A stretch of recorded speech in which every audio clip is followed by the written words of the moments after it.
You are listening to the Horse Radio Network, part of the Equine Network family.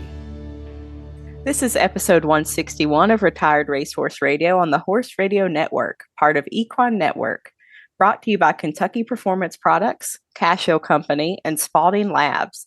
Retired Racehorse Radio is your guide to the adoption, care, and training of the retired racehorse. Brought to you in cooperation with Retired Racehorse Project and New Vocations Racehorse Adoption Program. On today's show, we're introducing our temporary co-host, our friend Leigh Beamer. We're reuniting with Natalie Holdren from our 2022 Making the Makeover series, and Bridget Heasley is back from New Vocations with a training tip and adoptable horse of the week. Stay tuned.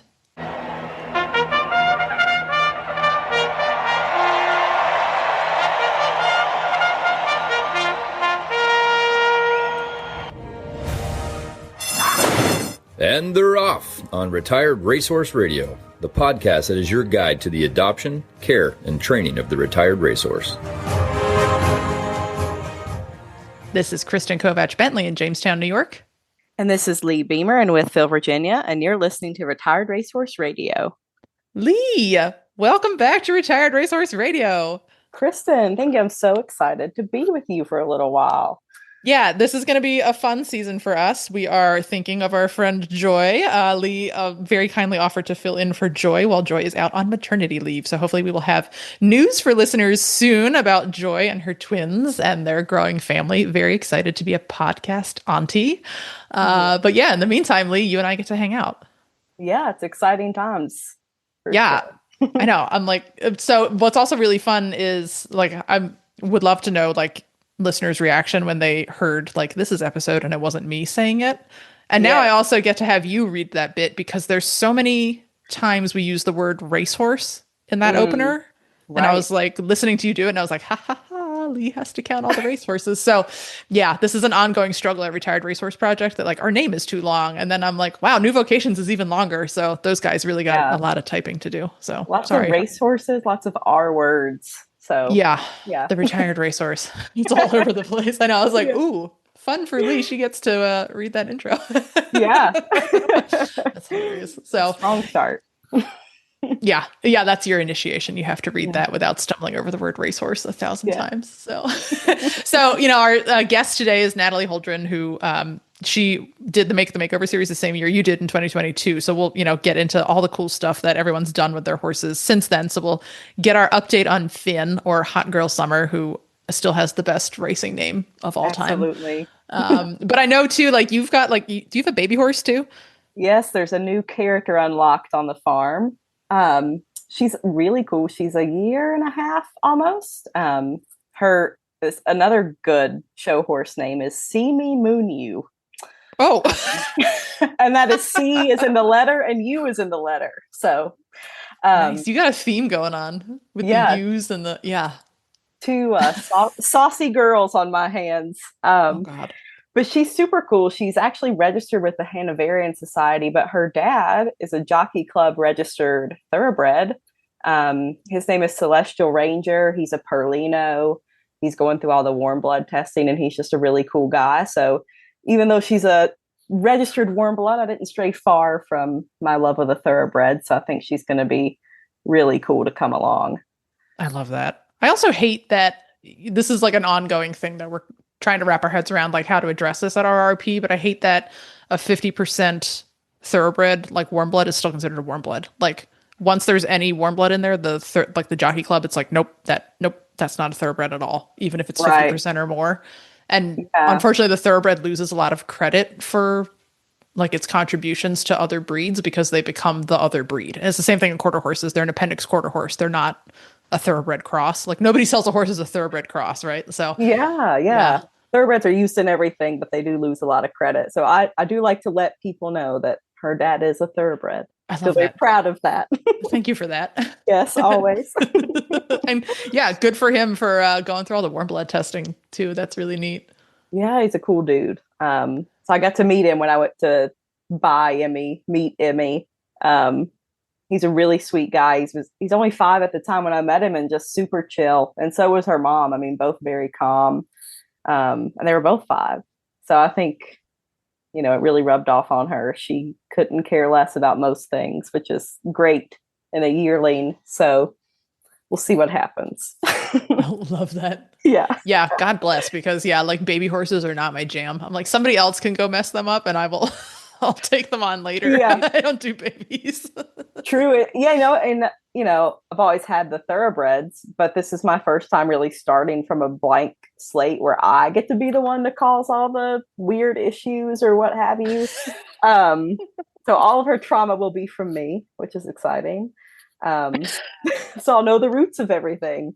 But yeah, I feel pretty confident, with all the background in thoroughbreds and retired racehorses, that it'll be hopefully an easy journey. Yeah, it can't get any weirder than what we've already done, right? Right. Yeah. As confidently, having no idea, but and we have all those tools, right? So this is true. We've gotten through it before. We'll do it again. Actually, yeah. Now I was pumped to follow, the journey with Emmy anyway. But yeah, I'd love to talk to you again in a couple of years and be like, okay, how did the thoroughbred experience prepare you for taking on a young horse? Because in some ways, I imagine there's a ton of differences. In other ways, I bet it's a lot of the stuff is the same. Yeah, we'll see. TBD. Yeah. We're still writing our chapter. We're actually leaving tomorrow for dressage at Devon. She'll be in the yearling filly championship class. So I think when this comes out, it'll be after that. But exciting! Yeah, excited to represent there. So. I love Devon. Devon was our hometown big show because I grew up in southeastern Pennsylvania. So that was always the place we went, the Devon Classic. We never did much with dressage at Devon because we were a hunter jumper barn. Right. But we would always go. And when I say go, I do not mean show. We were not that fancy. No way were we ever showing at Devon, but we would go hang on the rail, all the little railbirds, watching the Grand Prix and stuff for the big jumpers. So yeah, that big blue oval is very familiar to me. Yeah, it feels intimidating, but it seems so beautiful. So I'm excited to see it in real life. How cool for you. You get to check off all these bucket list places to show, Devon, check, Kentucky Horse Park. Man, you're doing it up. Good for you. Yeah. Very lucky. Very lucky. Yeah. Oh, love that for you. Yeah. I don't know when I last set foot in a show ring. I guess last year, maybe at this point. We've just been faffing around, riding around, looking at cows, pushing cows around. Yeah, it's been a very relaxing fall, which is nice because the makeover is in 2 weeks now from recording date. So you have a lot going on, don't you? I guess it's one of those things now. I've done it enough that it's just sort of this giant fever dream that takes over from September 20th through mid-October. And I don't really know what happens, but I come back and all the leaves are a different color. And I'm like, I guess I was gone for a while. So that's kind of where we're at. I can't imagine how you do it, because even my one experience there, it feels like a fever dream, and that was only one time. So, and you do it every year. So more power to you. Yeah. I mean, man, now I'm thinking about the nostalgia of having competed. I remember driving home from the makeover and being how do you go back to a normal life now? Now I've seen the makeover, right? And it's one show, but you're I don't know how to. Man, I'm going to have to ask Natalie the same question when we have her on. How do you sort of reacclimate to society after the makeover? It's horse show hangover times a million. I'm always jealous of the people that get to do it every year because it is such a good experience. Yeah. And I would love to talk to people who've done it again and again to say, does this still have that magic time after time? That's a good question. I'd like to know the answer. All right, we'll find some veterans and ask them, because now my answer is completely skewed now because I've seen how the sausage is made, so I can't respond to that question the right way anymore. Yeah, you'll skew the results. We'll take you out of the poll. But I'm not allowed to participate. So I know you haven't been showing this year, but do you think your guys have enjoyed the time off from that? Oh, yeah, they're completely feral. They're not actually completely feral. I was reminded early in the season, just trying to get jobber side pass to a gate. I was oh, right. To keep good horses good, you have to maintain the training, right? I don't think there's any such thing as a finished horse in my mind. I think even horses that are quote unquote, at a finished level of training, they still need a lot of training maintenance to stay at that level, like any other athlete. Oh, and, it turns out when you get lazy as a rider, then the horses also get lazy. So I was able to break jobber of early in the spring. I was wee, we just sort of went on some wild hare gallops, which I mean, Right. quote unquote gallops. I'm That's really not fun. going that fast. And it was fun, but Yeah. then he was like, every time we gallop, I was like, oh, no, we Yeah. do not do that every time. So managed to uninstall that one. And now he's in his like mellow, laid back fall. Although it hasn't gotten like properly chilly yet. So there will be a point where suddenly we're back into like fire breathing dragon because it's chilly out. And that's usually after the makeover when I'm like, I'm home, let's go for a ride. And he's like, haha, okay. So yeah, we'll see how that goes. He'll be real ready to take you for a ride, Kristen. Yeah, right. Yeah. So, but I mean, I don't know. Has it been super dry in Virginia? It's actually been horrendously dry here. So we're barely doing any riding just because the ground is so hard. Yeah. So. I mean, my goodness, it is crispy outside, but we got about 2 hours of light rain this morning. And when I went to the farm to do my chores, I was like, you cannot complain about being wet because we need this so bad. So it was really nice. Yeah, good. Yeah, embrace it while you have it. Yeah, I hope we get more, but I'm just thankful today for what we got. So what about y'all? That's a good attitude to have. Just be thankful for what you have. Yes. Yeah, I don't know how far behind we are. It rained for like a day and I did chores in a thunderstorm yesterday and was like, I made it all the way to the first day of autumn, which was yesterday, without being like fearful of lightning. And here we are. Because every year I'm like, at least once a year, I have to run for the little cabin in the cow pasture and hide. And I made it through the whole summer without having to do that. And then I was like, oh no, last night. So, but I made it. So it's all good. Right. Well, that is good. Maybe when Jobber takes you for a speedy ride, he could get you out of the lightning real fast. Yeah, no, he'll take me to a higher, more exposed position where he can kill us faster. So, well, Leigh, I'm super excited to have you on board. While Joy is out on maternity leave, we have a good show ahead of us. But first, we are going to hear from our premier sponsor, Kentucky Performance Products. Is your horse showing signs of metabolic dysregulation, weight gain, unhealthy insulin levels that can lead to unsoundness, issues with the structural integrity of the lamina within the hoof? Insulin Wise has been research proven to support a decrease in insulin dysregulation, a synergistic blend of polyphenols and amino acids. Insulin Wise helps maintain normal metabolic function and healthy insulin levels, support a healthy body weight and normal fat distribution, and sustain normal structural integrity of the lamina in the hoof. To see if Insulin Wise, available through veterinarians, is right for your horse, speak with your vet, visit kppusa.com, or call 859-873-2974. Well, Leigh, I'm very excited to have a little 2022 Making the Makeover reunion today on Retired Racehorse Radio. So we have you back, of course, and we also have Natalie Holdren back from 2022. So Natalie, welcome back to Retired Racehorse Radio. Yes, thank you guys for having me. I'm excited to be back. Yeah, what was it, 3 years ago? I think so. I believe it was 3. Yeah. God, okay. Yeah, time flies. So, Natalie, you will by now probably have graduated. Well, I say probably. Of course you've graduated high school because you were a star. Right? Natalie, yes. You're off to college now? Where are you? Yes, I'm a sophomore at the University of Lynchburg. I'm riding on our IHSA team, and then I'm majoring in environmental science. Oh, that's awesome. Good for you. How do you like it? I love it here. It's great. A lot of hills and mountains. Delaware is very flat, so I'm enjoying some different scenery. Yeah, you're about 2 hours from me, Natalie, over there at Lynchburg. So not too far. we travel everywhere for horse shows. I've been all over Virginia within the last year. So yeah, well, welcome officially. Yeah, welcome to the South, right? Like now you guys are neighbors. That's so fun. So, all right. So, Natalie, how do you like the IHSA program? I used to coach IHSA at Alfred University on the western side of the program. So I'm familiar with how IHSA works, but I know it's undergone some changes since like the ancient times when I actually coached there. But how do you like competing on the team?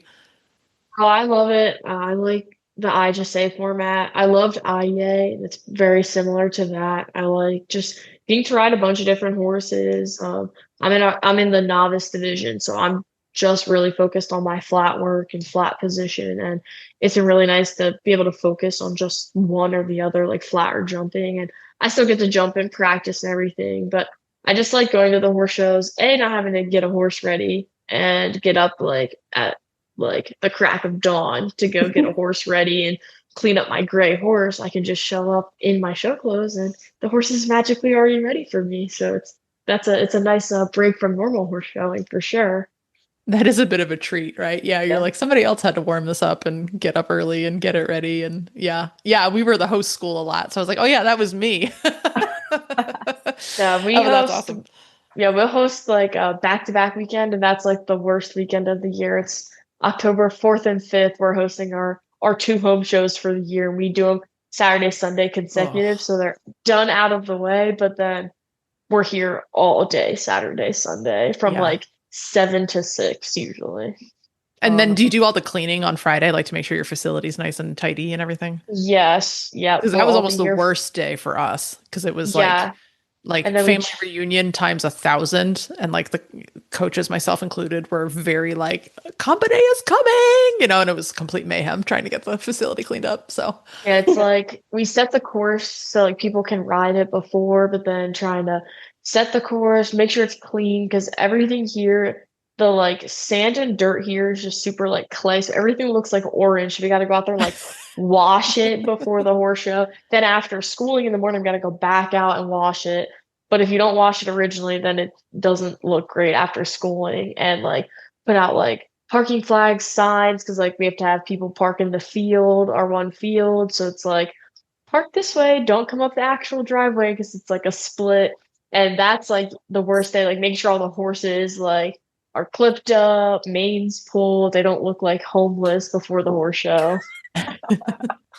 yeah, so yeah, like now you maybe have a different understanding of what it takes to kind of get the makeover together too. Once you're on the producing side of a horse show, you're like, oh, okay, there's a lot going on here. Well, love that. I'm glad you guys are having a good experience with that. Do you think that like doing the makeover kind of helped you prep for that IHSA in any way? Like riding a sensitive thoroughbred, maybe? I think so, because I did the makeover for a couple years on 4 very different horses. And I was always riding something different at home between the Law and the 2020, 2021, like mega makeover year. And her and Tempe just were so different. And then I had, I needed Tequila and Stevie in 2023, and the two of them were like totally different from Tempe and DeLaw. So it was like, I think getting the chance to do the makeover a couple times and also just to ride a bunch of different horses has really prepped me well for IHSA. And I have a lot of tools in my toolbox that I think some people don't have because they ride the same horse all the time. I love that. I might be in touch with you to use that quote actually for a makeover testimonial. I love that. That was awesome. I'm glad you had such a good experience. So what is our friend Tempe up to these days? So Tempe is currently leased out to a girl who I've horse showed actually against her while I was horse showing Tempe. But they do a lot of pony club stuff. So his most recent like kind of big thing was they went to a dressage rally for a pony club, and he was the tip high point champion horse of the day. He loves the dressage. They've been doing great. They've really figured out jumping. And then before I came back to school, came to school in the fall of 2024, we actually went up to one of the local series as a horse show at Devon, and we showed in our first 3-foot division together at Devon. And we did the 2-9 hunters as well. We were reserve champion in the 2-9 hunters, and we placed in all of our classes against some really, really nice warm bloods in the 3-foot hunters. And we even placed on the flat, and we got 5th on the flat out of, I think it was like 9 or 10. And I was just happy that we placed in the flat, because usually we go into the flat class like, just do it, go see the ring. He's not the nicest mover ever, but we try to make him a little nice, especially when he gets distracted. So we were just excited that he pinned in the flat against a bunch of really nice warm bloods. So. Oh, that's awesome. That's so exciting too. Like, I love the tip program, and I love, events like the makeover that's thoroughbred against thoroughbred, but I also really think it's important for us to take these horses into open competition like that and like pit them against warm bloods and, to be like, listen, they can compete the same as anybody else. So that's awesome. You're doing such good like ambassador work doing stuff like that. It all comes back to Devon today. This is the second conversation now where we've gone to Devon, because Leigh is taking a young horse to Devon this week for the dressage show. So that's fabulous. I love Devon. So yes, Leigh, I love it up there. Yeah. Oh my God. Yeah. That big blue oval ring. It's like so iconic for I'm anyone so who grew up excited. in the Mid-Atlantic. Yeah. Yeah. Love Can't it. wait for the pictures. It's going to be Yeah. great. Yeah. So Leigh, do you think Finn will ever get to go to dressage at Devon? Oh, absolutely. I think that girl can do anything she sets her mind to. Meaning Finn and me, maybe. But We yeah, believe in you too. thank you. You can also do what you set your Yeah. mind to. No, Finn is, my goodness, it's crazy that, 3 years ago we were kind of, giraffing our way through a training level test. And just last month we got our first score for our bronze medal at second level. So we're halfway through with our USDF bronze medal now. Yay. Yeah, it's crazy to me. I'm so proud of her. She's really such a special little girl, especially against all the big warm bloods, like you said with Tempe. It's really cool to take them out there and kind of see what they can do against the big guys. So, And I mean, like literally like big horses, right? Because Finn is like 14, like 3.5. Like how big? She's not big. No, she's well, her ad said she was 15.3, but on a tall day she's 15.1. So yeah, she's a little girl. We get lots of comments about dainty horse, adorable little horse, and I'm like, yeah, she is. But it always makes me so happy when they call her dainty, because she definitely is well put together, even though she's little. Oh, that's precious. Yeah. Your little red horse. I know. How fun. Yeah, big personality though. She is turned out to be actually the brave horse a lot of times in our big show group that goes out, which is funny. The little only 7-year-old, which is also crazy that she's only 7. Thoroughbred mare being the big brave one of the group. A lot of personality in that little body. So that is crazy to think she's only 7. How old is Tempe now, Natalie? He is 10 now, I believe. Okay. Yeah. So, like, at what point, and I'll start with Natalie and then Leigh, I'll ask you the same question. Like, was there a point where you felt like there was like a big like mindset shift in the horse where you're like, oh, he's definitely like kind of a grown up show horse kind of guy, whether or not you would ever consider him like finished, but like, oh, like now he's definitely not like a retired racehorse in training, but like he's kind of hit like a different milestone. Did you ever hit that point? Yeah, definitely for Tempe, I would say. I want to say that show season of between 2023 2024. He just kind of grew up a lot, very like not as kind of squirrely. He was very ADHD. Like even when we went to the makeover, like he's like the biggest case of FOMO ever. So he kind of lost his like fear of missing out on everything. But I would say like 2023, I think like after the makeover, like that next year we kind of took a chill pill, but then we went to some horse shows over the summer. And I think after kind of going to the makeover with him and going to those horse shows, I think the makeover was such a big show that then going to kind of like the more local shows that we go to, or like our smaller overnight shows, he just didn't really care as much, and he seemed very grown up. And it all kind of hit me last year when we did that 3-foot like in the ring at Devon. I was like, man, like almost 3 years ago this horse could barely jump a cross rail, and I was thinking, oh god, there's no way we jump 2.6 by the time of the makeover. It was like January. I'm like, oh, why did we ever enter this horse in the show hunters? Like I can't even jump a cross rail without him knocking it over. And then to see him kind of mature, like after the makeover to showing, he basically has an auto change now, where we were really fighting those lead changes at the makeover. Like it was a long time coming, but he finally, I think, kind of grew up, got a little bit more brave, and realized that his life wasn't so hard. I love that. And I mean, like, obviously good for you for sticking with him. Like, not that you wouldn't have, but, I think I always tell people, I'm like, the really good stuff happens like in year 2 and 3. Like the makeover is really fun, and prepping for the makeover is fun if you like sort of stressful situations. But like, I think the cool stuff happens year 2 and 3, and it's just hard to like everyone's always asking for an alumni show at the makeover. We're not really sure the best way to tackle that yet, because there is a lot of cool stuff that happens, but it's a long time for people to kind of hold on to the same horse, if they're not looking for their one forever horse. So it is a little hard to sort of figure out some way to regulate a horse show for that. But, it's definitely always in our mindset at our RP of like, how do we capitalize on, that year 2 and 3 big shift? Because that is, I think, when all the cool stuff happens. I don't know. What do you think, Leigh? Yeah. So the year after the makeover, we just kind of stuck to school and shows. And last year, 2024, was our first recognized show season. And Finn's always been very sure of herself on the ground. But in the ring, she's always like, oh, hey, these people are watching us, or do you know there's a flower box over there? Just kind of like making sure that nothing suspicious is happening, and really focusing on that.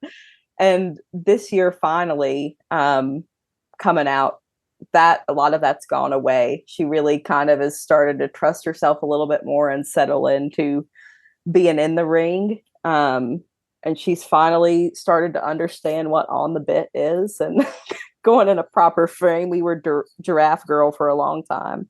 But taking her out at the beginning of this season, which I think we went to try on in April, just totally different Finn. I was like, this horse would not have been here at all last year.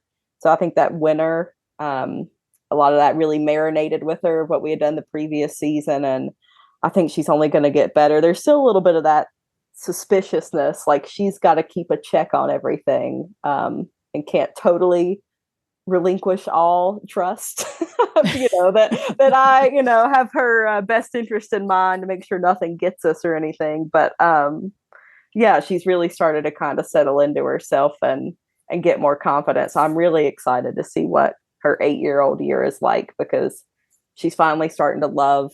She's always really enjoyed to work, but now that we're doing second level and a lot of cool lateral movements and more challenging stuff, she absolutely is thriving on that. Like, she loves to work. We'll be at the end of our rod and I've been trying to stretch her, and I'll let her head out, and she'll just try to take off trot in her canter. And again, I'm like, easy, sister, we've been out here for 45 minutes. We can, quit working. But she's just obsessed with what she's doing now. And she's really funny in that way. When she's got her mindset on doing something, she just wants to keep doing it and doing it and doing it until she gets it. And that's kind of been, I don't know, an interesting challenge for me to deal with, because she would just go and go and go, and just finding that right time to be like, okay, Finn, we've got it for the day. This is it.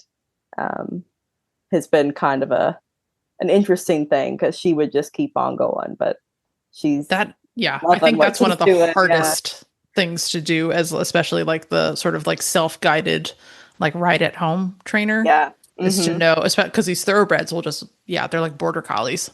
They're like, I can go forever. This is fine. Some of them. My husband's horse Shorty is not in that mindset, but Jobber is very much in that, let's go until my legs fall off. And I'm like, okay, let's not do that. Let's find a good, but I'm kind of the same way. So I have to really watch, and limit what we're doing and be like, that was good. Let's end there.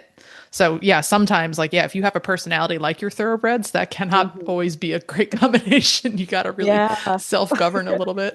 It's a struggle. And we've started, in order not to put make her not feel like it's so much pressure, we've been calling them party tricks. So we teach her a new party trick and play with it for a while. And, we recently started teaching her a little bit baby half steps. And that is when it's cold, that's we're going to half step all over the place. She just gets so locked in on what she's doing. It's kind of hard to, get around that sometimes, but it's nice to see her be so happy with what she's doing that she wants to just give 1,000% to. Yeah, that's gratifying, because certainly I don't remember her race record off the top of my head, but I remember it was not particularly impressive. So she's clearly found the thing that she was, meant to do. She just trained. Oh, so she never started. Yeah, especially not impressive. Bless her heart. Yeah. But also good on her connections to recognize that and be like, this one is destined to go do something else, Totally. And I'm so thankful they did.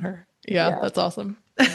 So Natalie, being a college student, you've got probably 2 more years and then, sort of see where life takes you if you're doing continuing higher ed or, kind of back in the workforce at that point. So, I guess it's kind of hard to see the future now, but, what do you think the next couple of years looks like for you and Tempe or Tempe on his own?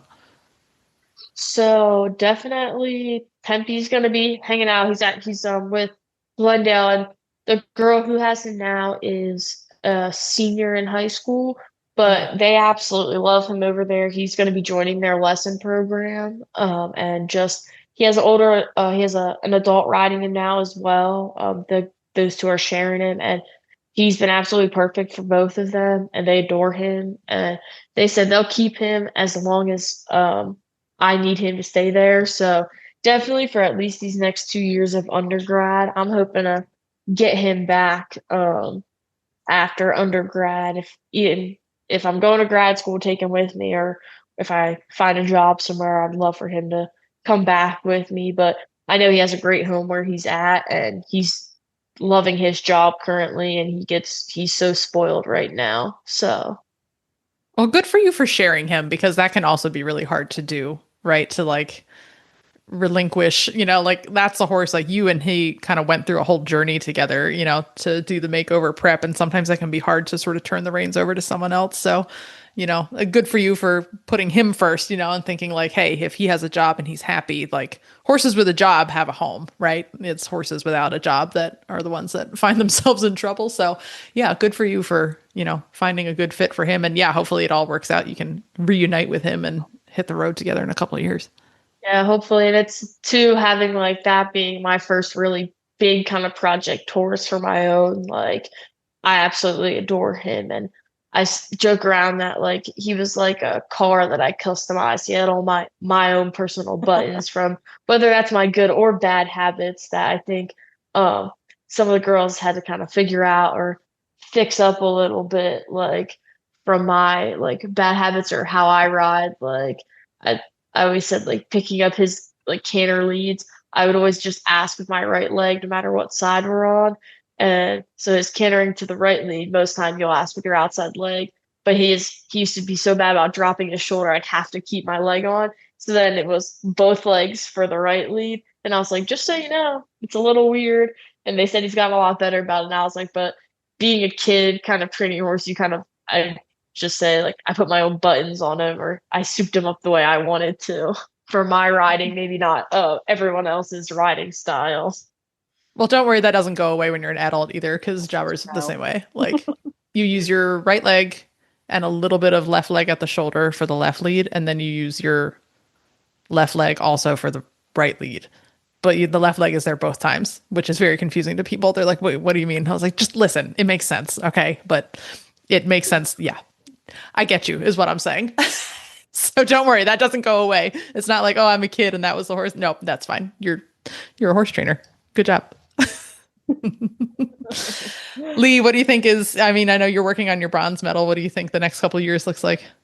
Yeah, I mean, my main goal is to get my bronze with Finn. That would be so gratifying. I think this over the winter, we have our last show coming up next weekend, the 1st of October. So then we'll be done with show season, which I'm actually really excited about, to just hit the winter training. That tends to be my favorite time.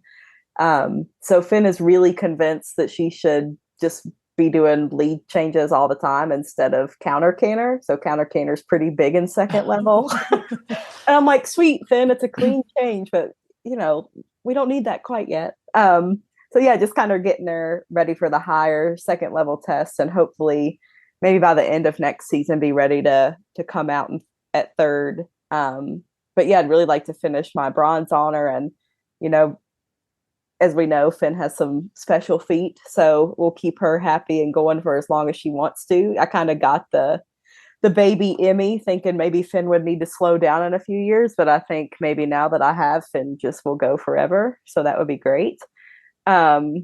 Yeah, so we'll go as far as Finn wants to go, as long as she's happy. That's the goal. So looking forward to it. Yeah. Love it. Oh, great.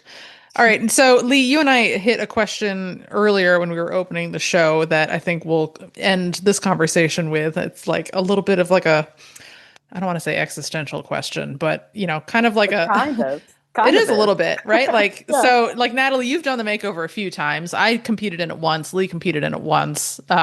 We already joked I'm going to remove myself from the statistics because now I produce the makeover, so I have a very different experience. But like, how do you like readjust to normal life again after the makeover? Because I do think as far as horse shows go, it's a very unique experience. Like, for a regular horse show, you never feel like you're like united with your fellow 300 competitors in like a common goal and a mission, and you haven't all done like that same kind of like pretty emotional journey with these horses over 10 months. So I think the makeover is a little bit different as far as horse shows go. So like, what's that readjustment period like after the makeover to try to just be like a normal equestrian again? I think like for me, I always took a little bit of like a step back after the makeover. Like usually going into the makeover, like I'm making sure I'm jumping once or twice a week, like we're with the show hunter, or if I took a dressage horse, like I'm running myself through tests, like and so I kind of take a step back with me and the horses and just go do things that like we find fun. So like for Tempe, that was trail riding, hacking out, like same with Margarita and Stevie, like doing things that like I find fun and the horses find fun. That's like very kind of low stress, but kind of gets us back into like we're we all ride to have fun, or it's supposed to be fun. We're supposed to really like love it. So kind of do things to get back into that mindset of I do this for fun. Like that horse show was super fun, and eventually I'll have to go back into like another horse show. Like, but I usually try to take like some time off after that kind of that big of a horse show and let myself mentally reset after a horse show of that size. And I think too, like going to horse shows with like tip awards and things like that, like you get to see other people with like thoroughbreds and like kind of talk to them, and I think that's always like really exciting. Or I always showed in like thoroughbreds and stuff, and like I'd go talk to all of the girls in the class, like, oh, when did you get your thoroughbred? How long have you been this? Like stuff like that. And I think still being able to kind of show at horse shows where you can still connect with other like fellow thoroughbred people is always really, really nice after the makeover too. And just like working to keep those connections after the makeover. I love that. I feel like you're so much better adjusted than I probably was after my makeover, because I was like, that was like one of those things like I did for myself as an adult because I had like lost a little bit of identity along the way. Like post IHSA, I didn't have my own horse and I didn't do a lot of showing, and like doing the makeover was like my sort of like declaration back to myself that I really wanted to like prioritize horses and like embark on something pretty meaningful. And yeah, Natalie, like very balanced, very, very well structured approach, like much better adjusted than I was, because I found myself like, I don't know. I had a hard time afterwards. I was like, what do I do now? Like that was my identity for 10 months, was preparing for this show. And now I'm not sure what to do after. And then I ended up getting a job offer a month later. So like that obviously went right out the window, but results not typical. So Yeah. Leigh, I wonder if your experience was more like mine or more like Natalie's. I mean, there's just something about the makeover. I was just thinking about this, and that won't be replicated anywhere. We see thoroughbreds out and about, and yes, it shows always warm up in my makeover grad saddle pad, but there is something so special about being with your thoroughbred at the Kentucky Horse Park, surrounded by other thoroughbred people. That's just magical and can't really be replicated anywhere else. At least that I found yet. And after the makeover, I kind of wasn't sure what to do. Like I knew I wanted to show Finn, but she wasn't quite ready to go out into the big world yet. And I was kind of nervous about putting her up against other horses. And so that was kind of a mental challenge for me, because a makeover is such a thoroughbred loving place. And to be honest, sometimes you don't find that out in other classes and other places. So yeah, it was a hard adjustment. I don't know that that feeling will ever be replicated by any other show, though. It is such a special place. Yeah, love it. Well, Natalie and Leigh, thank you so much for sharing a little bit of life post makeover. And Natalie in particular, Leigh, we're going to get to talk to you for a few months yet. So, Natalie, best of luck with the rest of the semester. Give all of our love to Tempe when you see him again, and we will look forward to seeing what you guys do next. Yeah, good luck, Yes, Natalie. thank you guys. Cashel has been crafting top-notch products since 1986, designed to make your ride safer, more convenient, and downright enjoyable. From the Crusader Fly Mask, the ultimate fly mask, trusted by riders nationwide, to the blanket top performance felt pad with pressed felt with merino fleece. It's like a spa day for your horse's back. To the beautiful beaded halters, adjustable, durable, and gorgeous. Visit CashelCompany.com today and gear up for the ride of a lifetime. Cashel, where quality meets the saddle. Tired of toxic fly sprays that don't work? Bye Bye Insects is the fly spray that delivers botanical ingredients and powerful protection. The science-backed formula smells amazing, works even better, and is safe for both you and your horse. No toxic chemicals, no compromise, just comfort you can count on. In the barn or on the trail. Bye Bye Insects by Spalding Labs. Get yours now at spalding-labs.com. All right, we are here with our new Vocations training tip and adoptable horse of the week, and we are back with Bridget from the standardbred side of New Vocations, but also a multi-talented thoroughbred lady as well. Bridget, are you ready for the makeover? That is a really loaded question since I am riding 3, and that is the worst decision I've ever made in my life. I definitely am looking forward to going back to only having 1 next year. Single horse, 1 horse. That's it.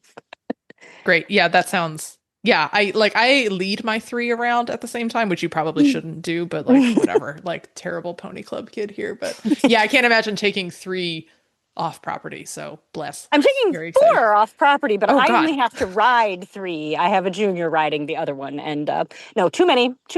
Only 1. Okay, well, this is probably similar to the way I feel about the makeover right now, which is like, oh no, oh God, oh, there's so much still to do. So this is coming out during the makeover. So all you guys listening, like, hopefully we've made it at this point. It's October 10th and it's Friday. So hooray, Bridget, we did it. We got through preliminary competition, hopefully by now. Bring me all the coffee and yeah. Yeah, this is like a little time capsule message to ourselves. If Bridget you see and the Kristen, girls, yes, you're beautiful. You've done it. Good job. We're proud of ourselves. Good job, us. If you see a stressed out woman with green hair walking around, just put a coffee in her hand and tell her she's fine. Great. Is it green this year? Now I know what to look out for. Yes, it's green right now, so it'll still be green for the makeover. Love it. Okay, super. Easy to spot. Love it. Yes. Well, Bridget, I have a bit of a training question, and as typically happens on our standardbred shows, it's a hey, I have a question about my standardbred. So Wes obviously is a delight. Like I always talk just about like what a charming little chap he is. But I think we've told him too often that he's a charming little chap, and now he's starting to just get a little bit pushy. And like, you know, I'm at that stage of like equestrianism where I'm like, whatever, I'll just shove cookies in my horses and tell them they're amazing. And I don't feel like I have any kind of, I don't want to say standards, but like, I'm like, we're not showing, it's fine. And then he was getting like awfully pushy today. And I was like, all right, hang on, it's time. It's time to set some boundaries again. So if you have let a horse get a wee bit spoiled, what's the best way to kind of walk that back without being mean? I don't want to be mean to him, Bridget. He's very cute. No, firm and mean are very different. We have a lot of head scratchers. And it's funny, I find the thoroughbreds are worse about that than the standardbreds. The thoroughbreds want you to scratch their head always. And, you know, I'm one of those people that doesn't mind it personally, but I know a lot of people do. And so one thing that I really try to do is stress that we can only do this at certain times. So if I've got a super head scratchy horse and it's wanting to like butt into me with the bridle or the halter, or when I'm leading it, times that are inappropriate, I'm going to firmly push it away and say no. Firmly push it away and say no, you know, repeat as needed, but then try to be quick. Okay, let's take this bridle off now. Now you can scratch. This is a good boy time. And then just every time we have on headgear, no, push away, no, push away, no. anytime we don't have headgear, like that's my personal boundary. You can make your boundary be whatever you want it to be. For me, it's I don't want you stabbing me with the bit as you rub your head on me. And also then that gives them a set time frame. You can scratch your head while your head is naked. Once something is on your head, no more scratchies. And of course, each horse is going to take more amount of time to figure that out.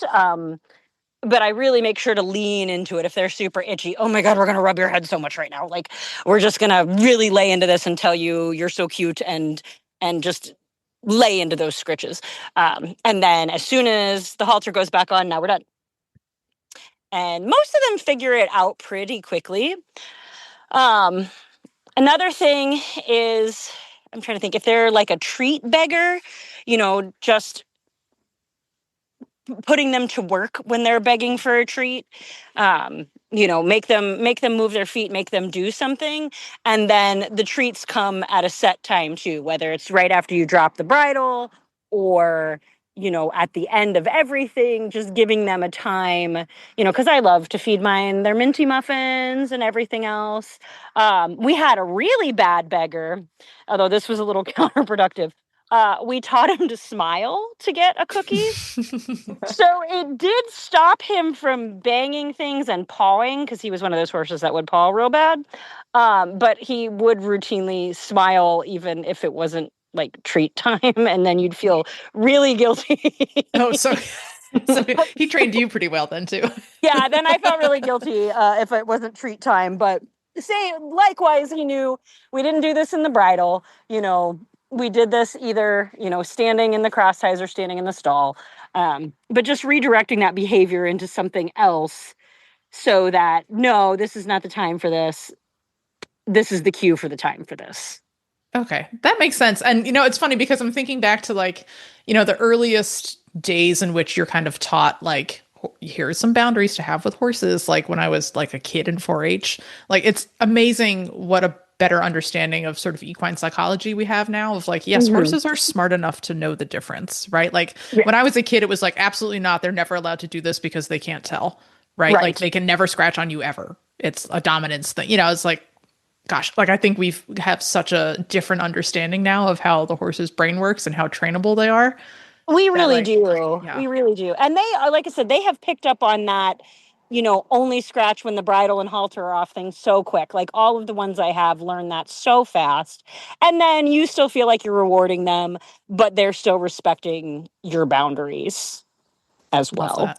And same thing with grazing, right? If you are one of those people that doesn't mind if your horse grazes while you're sitting on them, give them a release cue. Okay, here's when you can put your head down and eat. Okay, now we need to go back to work. Because what you don't want, right, is a horse that constantly yanks you out of the saddle to eat grass.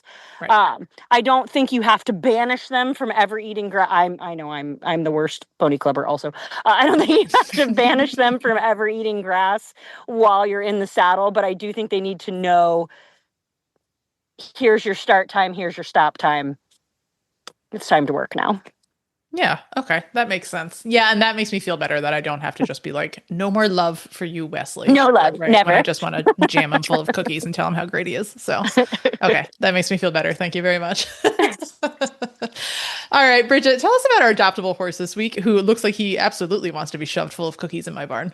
Yeah, he definitely would live his best life if you did nothing but tell him he's adorable and feed him treats. This is his... It's like this is his name. We call him Squirt. His racing connections called him Squirt because he's just kind of a little guy. He's 15-1.